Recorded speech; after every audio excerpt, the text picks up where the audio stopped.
Абай. Так ласково называет народ одного из самых своих любимых сыновей. Такзальская сельская библиотека поддерживает популярный челленджер и принимает литературную эстафету, посвященную 175-летию Абая Кунанбаева. Абай всегда мечтал быть не только сыном отца, но и сыном Отечества.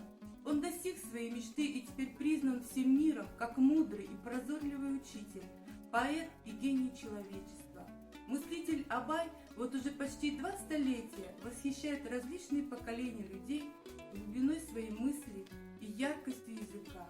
Его известность переступила границы казахской земли, а его талант стал достоянием всего мира. Сегодня, дорогие друзья, я хочу прочесть отрывок произведения всеми нами любимого поэта «Пока не знаешь, молчи». Пока не знаешь, молчи, пока блуждаешь, молчи, в бесцельных днях и в ночи пустых забав не ищи. Чтоб человеком ты был и вровень с веком ты был, ты 5 побори и 5 избери.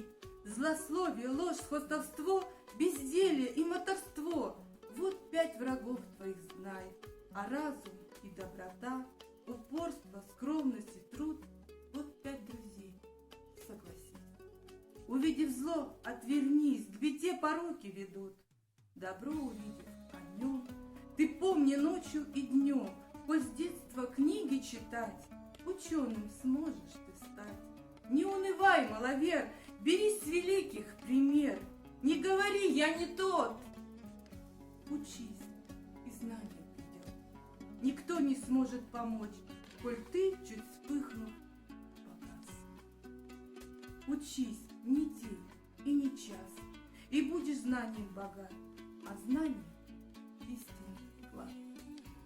Но я с удовольствием передаю литературную эстафету Смирновской сельской библиотеке Колесник Елене Анатольевне.